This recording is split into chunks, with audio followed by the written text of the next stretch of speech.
Assalamualaikum warahmatullahi wabarakatuh. Perkenalkan, nama saya Maulidina Tritentia dengan NIM 248802014. Saya merupakan mahasiswa dari program studi D3 Teknik Pertambangan kampus PSDK Sawalunto. Jadi di sini saya akan mempresentasikan salah satu bab dari pertemuan 8 minggu terakhir untuk ujian tengah semester mata kuliah umum Bahasa Indonesia. Jadi di sini saya akan mengangkat dan mempresentasikan bab 1, yaitu sejarah pertumbuhan, kedudukan, dan fungsi bahasa Indonesia. Nah, mengenai sejarah pertumbuhan bahasa Indonesia ini, kita sebagai rakyat Indonesia harus bisa mengetahui dari mana asal-muasal bahasa Indonesia ini bermula. Entah dari bahasa Sanskerta, entah dari bahasa Melayu, atau dari bahasa lainnya, kita harus mengetahui dari mana asal-muasal bahasa ibu kita ini. Bahasa Indonesia saat sekarang ini berasal dari bahasa Melayu yang daerahnya mencakup sebagian besar daratan Pulau Sumatera dan daratan Malaysia sekarang ini. Bahasa Indonesia berkembang dan dikembangkan dengan modal utamanya bahasa Melayu. Maksud berkembang di sini yaitu bahasa Indonesia berkembang sesuai dengan perkembangan zaman, mengikuti perkembangan zaman. Bahasa Indonesia berkembang secara modern mengikuti perkembangan zaman. Nah, sedangkan maksud dikembangkan, bahasa Indonesia ini sengaja dikembangkan, biasanya dilakukan oleh pemerintah dan lembaga-lembaga negara. Pengikraran secara resmi bahasa Melayu menjadi bahasa Indonesia ini terjadi melalui peristiwa Sumpah Pemuda pada tanggal 28 Oktober 1928, di mana pada salah satu isi Sumpah Pemuda ini berisikan bahwa kami putra-putri Indonesia menjunjung tinggi bahasa persatuan, yaitu bahasa Indonesia.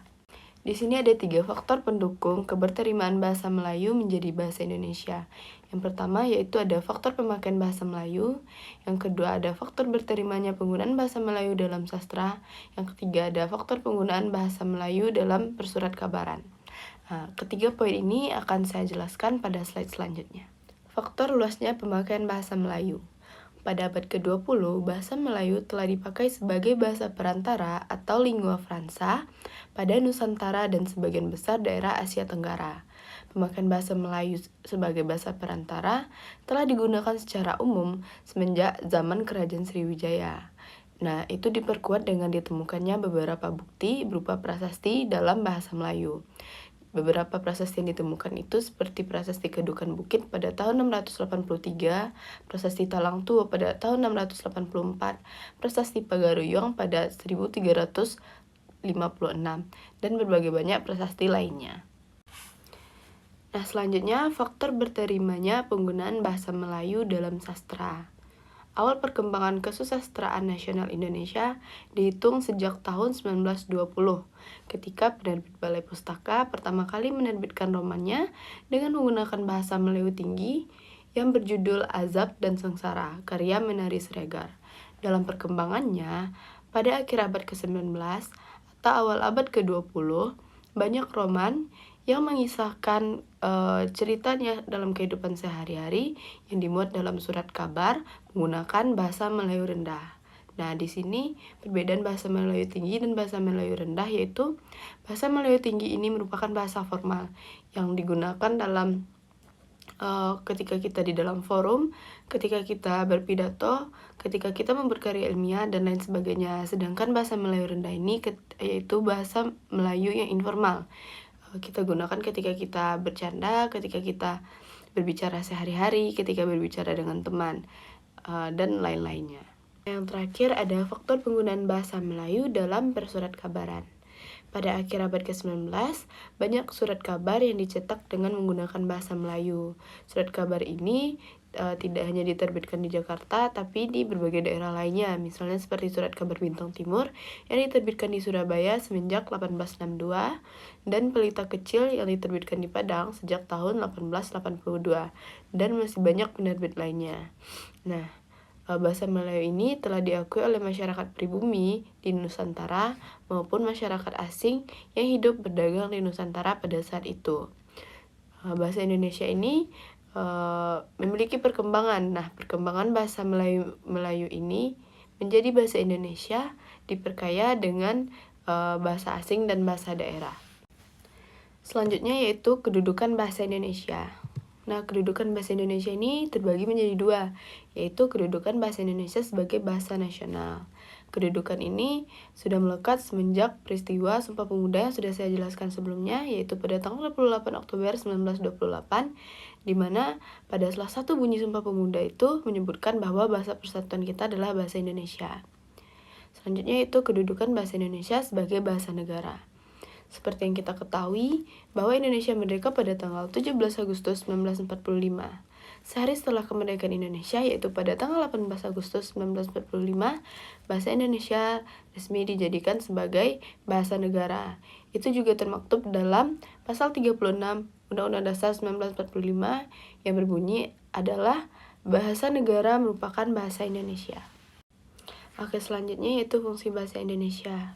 Kita harus mengetahui apa saja fungsi dan kegunaan dari bahasa Indonesia yang kita gunakan dalam kehidupan sehari-hari ini. Nah, jadi fungsi bahasa Indonesia dalam kedudukannya terbagi menjadi dua. Yang pertama yaitu fungsi bahasa Indonesia dalam kedudukannya sebagai bahasa nasional. Yang kedua ada fungsi bahasa Indonesia dalam kedudukannya sebagai bahasa negara. Dua subtes ini akan saya jelaskan pada slide berikutnya. Yang pertama ada fungsi bahasa Indonesia dalam kedudukannya sebagai bahasa nasional. Ini ada saya jabarkan 3 poin. Yang pertama sebagai lambang kebanggaan nasional. Yang kedua sebagai lambang identitas nasional. Maksudnya di sini yaitu bahwa bahasa Indonesia merupakan identitas negara kita, dimana nanti ketika kita pergi ke luar negara, ketika kita menggunakan bahasa Indonesia, orang-orang di sana bisa mengerti dan mengetahui bahwa kita berasal dari Indonesia. Yang ketiga sebagai alat pemersatu suku bangsa. Seperti yang kita ketahui bahwa Indonesia ini memiliki banyak sekali ragam suku dan bangsa, yang otomatis juga memiliki banyak bahasa. Nah, di sini bahasa Indonesia menjadi sebagai alat pemersatu suku bangsa. Yang kedua ada fungsi bahasa Indonesia dalam kedudukannya sebagai bahasa negara. Yang pertama yaitu sebagai bahasa resmi kenegaraan.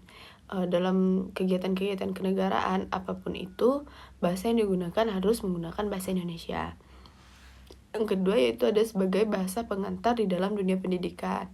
Seperti yang kita ketahui ketika kita belajar, materi yang disampaikan oleh guru, oleh dosen itu disampaikan dalam bahasa Indonesia. Karena kita tidak pernah tahu di dalam suatu kelas tersebut berasal dari daerah apa saja. Jadi bahasa yang digunakan harus menggunakan bahasa Indonesia agar semua dari kita bisa mengerti. Selanjutnya yaitu sebagai alat penghubung pada tingkat nasional. Seperti ini 11-12 sama poin nomor 1. Ketika ada rapat kenegaraan, ini digunakan oleh lembaga-lembaga negara, pemerintah-pemerintah negara ketika mereka melaksanakan rapat atau hubungan-hubungan tingkat nasional. Selanjutnya itu sebagai alat pengembangan budaya, ilmu pengetahuan, dan teknologi. Salah satu contoh yang bisa saya berikan yaitu ketika kita menemukan buku asing, kita harus menerjemahkannya dalam bahasa Indonesia untuk bisa dipelajari oleh rakyat Indonesia. Itu merupakan salah satu contoh bahasa Indonesia sebagai alat pengembangan budaya, ilmu pengetahuan, dan teknologi. Nah, kita sudah masuk pada bab terakhir yaitu mengenai ragam bahasa Indonesia. Bahasa Indonesia ini juga memiliki berbagai ragam, di mana pengucapannya itu tuh tergantung sesuai dengan kondisi penutur. Di sini akan saya jelaskan ragam bahasa Indonesia, yaitu yang pertama berdasarkan mengenai daerah asal penutur. Ini bisa disebut juga dengan logat, di mana ketika orang Minang berbicara bahasa Indonesia, pasti mereka akan membawakan logat-logat Minangnya tersebut ke dalam bahasa Indonesia. Begitu juga dengan orang Batak ketika berbicara menggunakan bahasa Indonesia, pasti mereka juga membawakan logatnya. Begitu juga dengan daerah-daerah lainnya. Selanjutnya yaitu berdasarkan pendidikan penutur. Ini dimaksud dengan orang yang berpendidikan dengan orang yang tidak berpendidikan memiliki cara penyampaian bahasa Indonesia yang berbeda. Yang ketiga ada berdasarkan sikap penutur. Ini disebut dengan gaya atau lenggam bahasa. Maksudnya ketika kita berbicara secara formal, ketika kita berbicara secara bercanda, itu merupakan gaya dan sikap penutur, tergantung sikap ketika kita berbicara. Yang terakhir yaitu berdasarkan pokok persoalan. Nah, di sini yang dimaksud pokok persoalan yaitu contohnya ketika bahasa Indonesia yang digunakan dalam kemiliteran dan bahasa Indonesia yang digunakan dalam dunia kedokteran itu berbeda.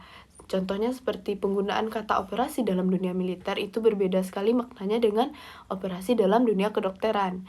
Nah, itu tergantung dari pokok persoalan yang sedang dibicarakan. Mungkin segitu saja yang bisa saya jelaskan mengenai sejarah pertumbuhan, kedudukan, dan fungsi bahasa Indonesia.